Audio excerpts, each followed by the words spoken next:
धन्यवाद। और बहुत गोविंद सुंदर। जी, आपके लिए प्रवीण जी की ये पंक्तियां समर्पित करती हूँ कि तुम अगर रुक गए फिर न बढ़ पाओगे, आगे को बढ़ते जाना ही है जिंदगी। तुम अगर रुक बिल्कुल गए बिल्कुल। फिर न आगे बढ़ पाओगे, आगे को बढ़ते जाना ही है जिंदगी। राह से हट गए तो किधर जाओगे, राह से हट गए तो किधर जाओगे, भटकों को पथ दिखाना ही है जिंदगी। भटकों को बहुत सही। पथ दिखाना ही है जिंदगी। चलिए, इसी के साथ कार्यक्रम बहुत अच्छी गति से आगे बढ़ रहा है। आप सबका धन्यवाद। और मैं आमंत्रित करना चाहूंगी अब हमारे बगल के शहर, हमारे पड़ोसी, मैं बर्लिन में रहती हूँ और हमसे बस बस कुछ घंटों की दूरी पर बैठी हुई, पर अभी तक हम मिल नहीं पाए हैं, बवेरिया में बसी, जो अभी अभी यहाँ पर इंडोनेशिया में ये 26 सालों से थी और वहाँ पे कमाल कर रही थी। अब जर्मनी को लगा कि भाई यहाँ पे कमाल कुछ कम हो रहा है, तो उन्होंने हमें इंडोनेशिया से यहाँ इंपोर्ट करवा लिया है। तो कुछ समय से इंदु नंदल जी जर्मनी में रह रही हैं और हमारे साथ लिपि में भी जुड़ी हुई हैं, बहुत सक्रिय हैं, टीचर भी हैं, पेंटर भी हैं, कवयित्री भी हैं। मैं देखती रहती हूँ बहुत सारी अच्छी चीज़ों में, पॉजिटिव चीज़ों में जुड़ी रहती हैं। और बहुत सारी इनकी कविताएं, लेख पब्लिश होते रहते हैं राष्ट्रीय अंतर्राष्ट्रीय स्तर की पत्रिकाओं में। तो बहुत ही प्यार और सम्मान के साथ अब मैं बुलाना चाहूँगी इंदु नांदल जी को कि वो आएं और हमारे सामने पढ़ें।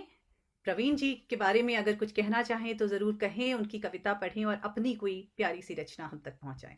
इंदु जी, स्वागत है बहुत आपका। बहुत बहुत शुक्रिया योजना जी, इतने सुंदर शब्दों के लिए।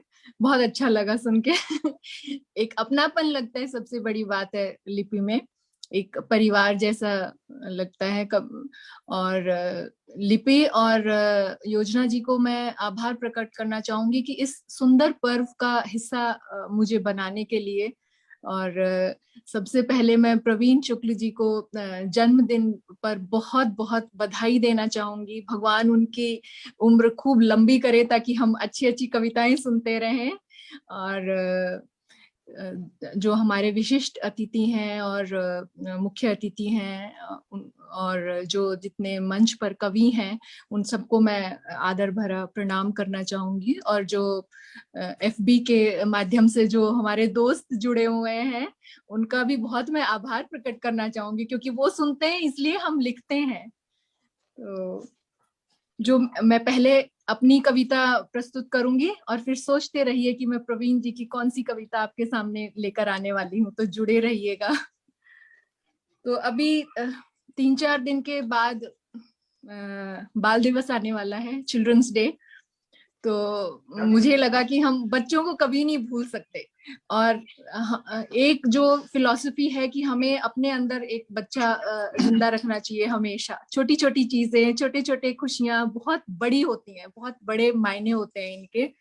तो मैं वही आपको बचपन में आपके लेके जाना चाहूंगी अपने कविता के माध्यम से। तो जो मेरी कविता है उसका शीर्षक है कागज की कश्ती। तो आप सबने बनाई होगी पेपर बोट, कागज की कश्ती। नमस्कार योजना जी, मैं भी हाजिर हो गया हूँ। सुन पा रही वाह, हैं? नमस्कार प्रवीण भाई। नमस्कार। अरे वाह वाह ये प्रीत भैया। सांकेतिक आरती से आपका स्वागत कर लेते हैं। अब आभासी दुनिया में तो यही हो पाएगा। योजना योजना मैं एक निवेदन करूंगा, जो जी अभी सुना रही हैं मेरी बड़ी बहन या छोटी बहन। जी एक कार्यक्रम चल रहा है और अध्यक्ष महोदय उसमें अभी बोलने वाले हैं। मैं उनके हाथ जोड़कर, उनके चरण छूकर अनुमति लेकर आया हूँ, है जी। ना। मैंने कहा कि योजना का मैसेज लगातार आ रहा है, तो मुझे प्लीज 5 मिनट की इजाजत दे दीजिए। और देखिए, बिल्कुल। ये गले में पड़ा हुआ पटका, ये हमारा प्यारा अर्जुन आपको दिख रहा है। हाँ जी। तो जिनका ये कार्यक्रम आज चल रहा है, ये वर्चुअल नहीं है, एक्चुअल समारोह है। और लगभग 50 कवि मित्र नीचे यहाँ जुड़े हुए हैं और 51 दीपक जलाकर सबने आज इस कार्यक्रम को सेलिब्रेट किया। तो वाह। मैं चाहूंगा निवेदन, हाथ जोड़कर प्रार्थना करते हुए निवेदन करना चाहूंगा कि अध्यक्षीय उद्बोधन चल रहा है। आप योजना यदि इजाजत दें तो आप बुला लें मुझे 2 शब्दों के लिए।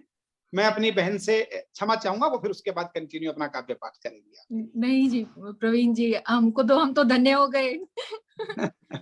जी प्रवीण जी, जी। बिल्कुल बिल्कुल, ये कार्यक्रम आपके लिए है, आपको समर्पित है। और आप शामिल हुए हैं, मैं समझ सकती हूँ आपकी दुविधा। आप किसी कार्यक्रम के बीच में हैं तो बिल्कुल, लेकिन हमारा भी आप पे उतना ही हक बनता है, तो इसलिए समय तो आपको निकालना ही था, ये तो आपको जी, करना ही था। लेकिन अभी साथ योजना कितनी आपको कितनी देर कार्यक्रम और चलेगा, ये हम जिस पटल पर जुड़े हुए हैं आपके यहाँ? अभी मुझे लगता है 20-25 मिनट मैक्सिमम। तो मैं एक काम करता हूँ, आप दीदी को सुनिएगा, मैं दोबारा 5 से 7 मिनट में दोबारा ज्वाइन करता हूँ। हाँ ठीक है, अगर आपने आपको ज्वाइन तो करना ही पड़ेगा, और क्योंकि आप आधे कार्यक्रम में रहे हैं तो आपको पेनाल्टी भी देनी सिर्फ पड़ेगी। 5 से 7 मिनट बाद दोबारा हाजिर होता हूँ, ठीक है, तो फिर ठीक मैं है, तसल्ली से चलिए। सुन भी पाऊंगा और जुड़ भी पाऊंगा आपसे। जी बिल्कुल, चलिए आपका हम फोटो ले लेते हैं एटलीस्ट, कि आप आए थे सबूत के तौर पर। जी प्रवीण। या एक काम करते हैं, मैं 2 शब्द अभी बोल देता हूँ और फिर उसके बाद हाजिर होता जी जी बिल्कुल बिल्कुल, उसके बाद हम हूँ। आपसे आपकी रचना सेकंड टाइम सुन लेते हैं। जी। नहीं, आप 100 शब्द बोलिए, हम आप बिल्कुल बैठेंगे आपके साथ। मैं अपने हृदय की समस्त गहराइयों के साथ योजना को, लिपि को, और वो लिपि एक शब्द होता है ना हमारे यहाँ, लिपि लिखने वाली उसको भी कहते हैं, भाषा को, कि आप किस लिपि में लिख रहे हैं। इन्होंने LIPI वो किस भाव में किया है, ये योजना जाने। पर मैं मैं ये जानता हूं कि ये जो संस्था है लिपि, ये उसकी लिखावट को मैं मान रहा हूं, और ये मान रहा हूं कि ये जो लिखावट है लिपि के माध्यम से जो मुझ तक पहुंची है, कविताओं के रूप में देश दुनिया तक पहुंच रही है, ये प्यार की लिखावट है, ये मोहब्बत की लिखावट है, ये स्नेह की लिखावट है, और ये अपनेपन की लिखावट है।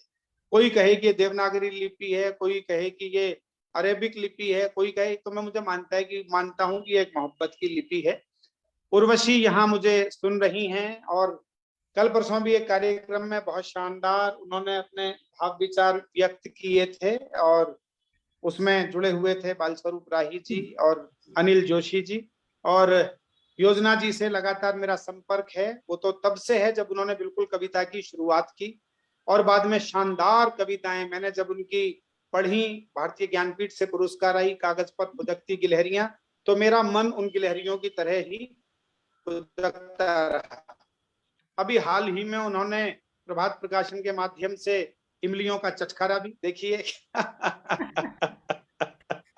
जैसे ही मैंने नाम लिया तो उर्वशी जी ने दिखा दिया है कि इमली का चटखारा कैसा होता है। बहुत बहुत हृदय की समस्त गहराइयों के साथ मैं आप सबको, आपके पटल पर उपस्थित सभी लोगों को, अभी प्रगीत भैया मुझे नजर आए थे, मेरे गुरुजी के सुपुत्र हैं वो, और बहुत मैंने जीवन में जो कुछ भी सीखा, आज यहाँ इतना भव्य आयोजन इन लोगों ने किया, मैं बहुत भावुक था। केवल ये कहता हूं कि जो सीखा चुटकी भर सीखा, मुट्ठी भर है बाकी, उस पर अहंकार दिखलाना है ये सीख कहाँ की। तो अभी जो सीखा है वो बहुत बहुत चुटकी भर सीखा है। आप सब लोगों का ये प्रेम बना रहे, आपका स्नेह बना रहे, तो अभी जीवन में आगे बहुत कुछ करने की योजना है, आगे बहुत कुछ करने की योजना शाह है, आगे बहुत कुछ करने का योजना शाह चैन है मन में। तो जब वो चैन वही मिलेगा जब वो सारा का सारा कार्य हो जाएगा आने वाले समय में, और मैं बेहतर कर पाऊं। और पटल पर अभी मुझे मेरी स्क्रीन पर केवल उर्वशी जी दिखाई दे रही हैं, अन्य लोग जो भी यहाँ जुड़े हैं, योजना जी को मैंने देखा है, प्रगीत भैया की एक झलकी मुझे नजर आई है, और योजना जी के इस पटल पर जो भी लोग, तमाम लोग जुड़े हैं, क्योंकि मैं मोबाइल से जुड़ा हूँ, लैपटॉप पर नहीं हूँ इस समय, वहां चिराग भैया स्क्रीन पर बैठे सबको हुए हैं, देख। चिराग भाई भी जुड़े हुए चिराग हैं। भैया की अध्यक्षता में है। अरे चिराग, हमारा आज के अध्यक्ष महोदय, आज प्यारे चिराग को भी मैं बहुत बहुत, छोटा है मेरे से लेकिन वो बहुत प्रतिभाशाली है, और लेकिन मुझे आज इस लगता है मंच पर कि वो सबसे बड़े हैं। हाँ, सबसे बड़े हैं, सबसे आयु में मुझसे छोटे हैं, लेकिन वो आज अध्यक्ष हैं और निश्चित रूप से बड़े हैं, तो मैं बहुत बहुत चिराग को छोटे भाई होने के नाते शुभकामनाएं देता हूं और अध्यक्ष होने के नाते प्रणाम भी करता हूं, और ये चाहूंगा कि उनकी अध्यक्षता में होने वाला ये समारोह बहुत बेहतर रूप से संपन्न होगा। फिलहाल इतना ही, समय मिला तो मैं दोबारा जुड़ूंगा। आपकी संस्था को और आपके सब सदस्यों को शुभकामनाएं, ये प्रेम बनाए रखिएगा, और मेरे लिए इस प्रेम से बड़ी चीज दुनिया में कुछ नहीं है। बहुत बहुत धन्यवाद, बहुत बहुत आभार कि आपने इस छोटे से प्रवीण, मैंने कह रहा हूं कि जन्मदिन प्रवीण का है लेकिन उत्सव आप सबका है। इतने सारे कार्यक्रम आपने कर डाले हैं, तो मैं हृदय की समस्त गहराइयों से सभी के प्रति आभार प्रकट करता हूं। हम सब बहुत की बहुत धन्यवाद। हम सब की हृदय की समस्त गहराइयों से आपको बहुत बहुत धन्यवाद, आभार। और मुझे पूरी उम्मीद है, या मैं आप पे कोई जोर जबरदस्ती अभी नहीं करना चाहती, क्योंकि मैं आपकी अभी की जो स्थिति है उसे समझ रही हूँ। फिर भी उम्मीद करती हूँ कि आप वापस हमारे साथ जुड़ पाएंगे, और हम आपसे भीष्म प्रतिज्ञा सुनने का मन रखते हैं, तो उम्मीद है कि हमें वो अवसर मिलेगा।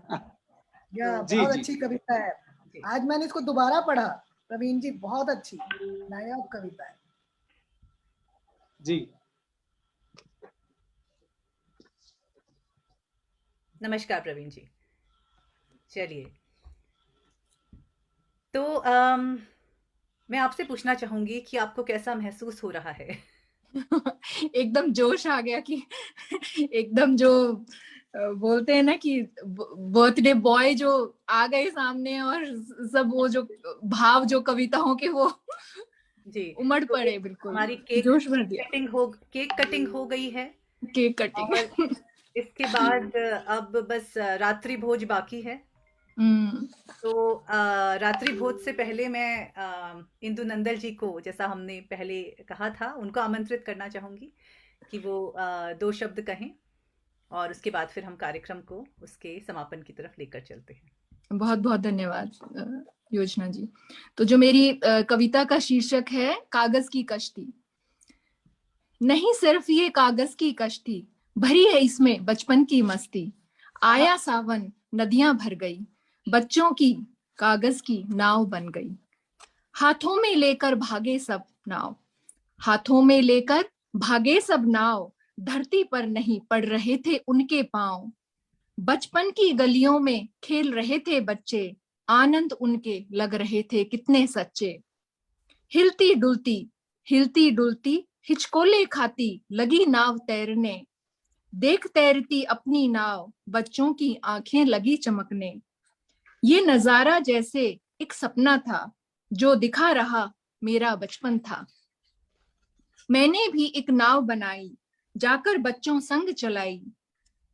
एक अद्भुत खुशी मैंने पाई, जब अपने बचपन से आंख मिलाई, जब अपने बचपन से आंख मिलाई।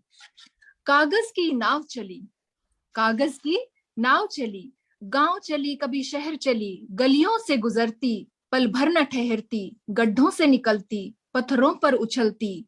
आनंद के सागर में कूदी, पाई खुशियों भरी लहरों की गोदी।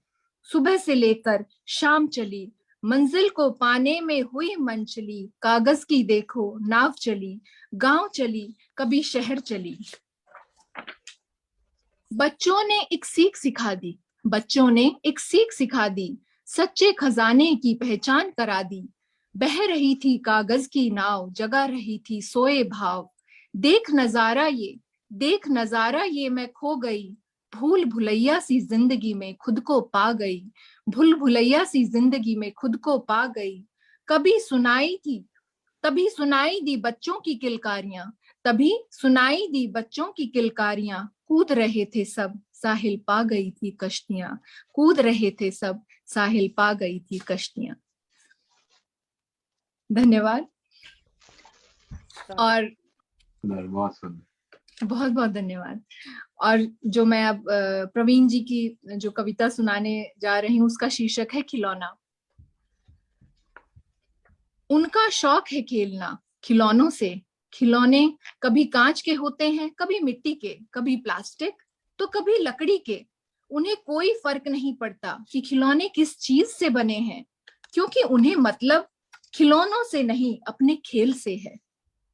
निराले हैं उनकी पसंद के खेल भी, और उनके खेलने का अंदाज भी। कभी रूठना, कभी मनाना, कभी बेवजह गुस्सा होना, कभी न चाहते हुए भी मुस्कुराना। उनका हर खेल के हर खिलाड़ी से तालमेल है, लेकिन सबको अपने मन के अनुसार खिलाना उनके लिए सबसे बड़ा और मजेदार खेल है। वो अपने हिसाब से खेल के नियम बनाते हैं। उन्हें इससे फर्क नहीं पड़ता कि उनके बनाए नियम किसी को पसंद आते हैं या नहीं आते हैं, क्योंकि उनकी पहली प्राथमिकता है उनकी हंसी, उनकी खुशी, उनका तन और सिर्फ उनका खुद का मन। उनके पास है, बहुत धन्यवाद, उनके पास है एक पिटारा जिसमें बहुत सारे जादू टोने हैं। उनका मन लगाने वाले तरह तरह न जाने कितने खिलौने हैं। उनके खेल का सामान बनते बनते कुछ खिलौने टूट गए हैं, कुछ बिखर गए हैं, कुछ पुराने हैं, कुछ नए हैं। कुछ ठीक होने के बावजूद एक अलग कोने में लगी हुई लंबी कतार में है। शायद वे दोबारा खेलने आ जाएं, अब भी इस इंतजार में हैं। यूं तो आज भी उनके पास खिलौने अनेक हैं, लेकिन हम तो इसी बात से खुश हैं कि जिन खिलौनों से उन्हें खेलने का शौक है, हम भी उनमें से एक हैं, हम भी उनमें से एक हैं।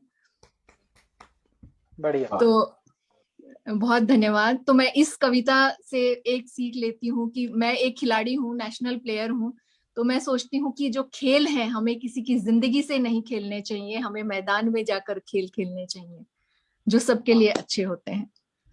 बहुत बहुत धन्यवाद। वाह वाह वाह, बहुत अच्छा, बहुत बहुत अच्छी बात कही आपने इंदु जी। बहुत धन्यवाद योजना जी। आपकी उम्दा कविता के लिए भी आपको बधाई, और प्रवीण जी की कविता इतनी प्रखरता से सटीकता से सुनाने के लिए भी आपका हार्दिक अभिनंदन और बधाई। बहुत धन्यवाद, बहुत शुक्रिया। और इसी के साथ हमारे आमंत्रित कवियों की श्रृंखला यहाँ पर खत्म होती है। दुर्भाग्यवश डॉक्टर सत्यम भास्कर, जिनका बहुत मन था इस कार्यक्रम से जुड़ने का और उन्होंने मुझे बोला था, और इसलिए मुझे लगा कि कुछ नए जो उभरते हुए कवि हैं जो मंच पे आना चाहते हैं उन्हें मौका दिया जाए, तो मैंने उन्हें शामिल किया था। लेकिन for some reason he is not able to join, और वो काफ़ी ट्राई कर रहे हैं।